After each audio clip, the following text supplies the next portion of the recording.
आज हम बात करना चाह रहे हैं बाघ के ऊपर, बाघों के संरक्षण के ऊपर, बाघों और मनुष्य के बीच टकराव की परिस्थितियां टालने के ऊपर।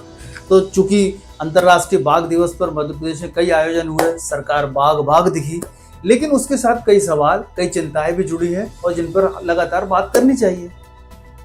लेकिन देखिए, बाघों की जो चिंता होती है, वो सबसे महत्वपूर्ण बात यह है कि इस बहाने होती है, अच्छी बात है, लेकिन वो कर्मकांड ना हो।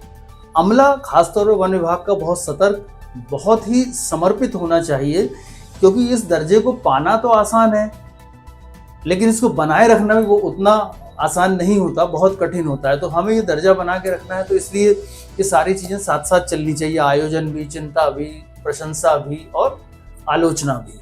तो इस नाते यदि हम देखें तो मध्य प्रदेश में पिछले कुछ दिनों में या अक्सर ऐसा सुनने में आता है बाघों की मौत के बारे में।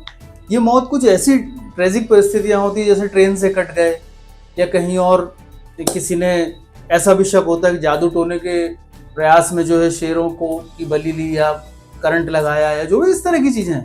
तो इन सब पर नज़र जितनी पैनी रहेगी, दर्जा उतना ही सलामत रहेगा।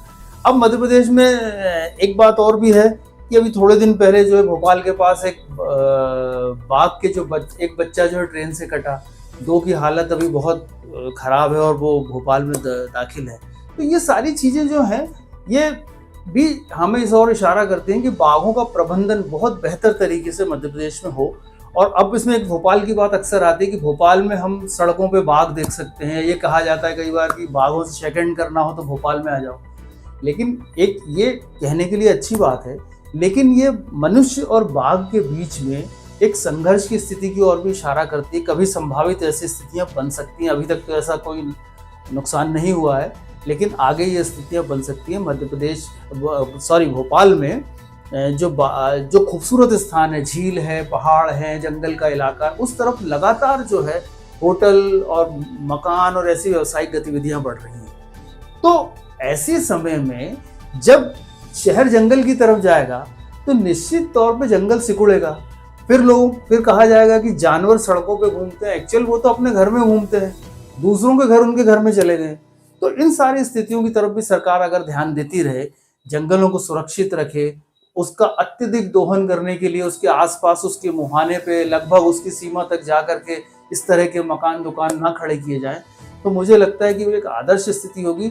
समाज को, सरकार को, पूरे तंत्र को इसके लिए बहुत जागरूक होना पड़ेगा। बहुत अपने इस टाइगर स्टेट की जो विशेषता है, इसको बचाने के लिए आज जो आयोजन हुआ, इस तरह के आयोजन लगातार हों और बाघों के प्रति लोगों की संवेदनशीलता बढ़े और वन विभाग और बाकी लोग समर्पित और बहुत सशक्त हों। इससे बेहतर क्या होगा। तो पब्लिक पॉइंट में आज हमने बाघों की चिंता की, क्योंकि बाघों को हम जो है अक्सर चिड़ियाघरों में देखा करते हैं और आज बाघ इतने ज़्यादा हैं कि जंगलों में घूम रहे हैं। टाइगर सेंचुरी है जहाँ पे उनको उन्मुक्त देखा जा सकता है। तो ये पब्लिक पॉइंट से जुड़ा विषय है। पब्लिक भी सरकार को मजबूर कर सकती है कि यदि कहीं उसके प्रबंधन में कोई गलती है तो उसको ठीक किया जाए, और सरकार भी ऐसे लोगों को ठीक कर सकती है, करना चाहिए जो लोग ऐसी गतिविधियों या ऐसे बाघ प्रबंधन में आड़े आ रहे हैं। नमस्कार।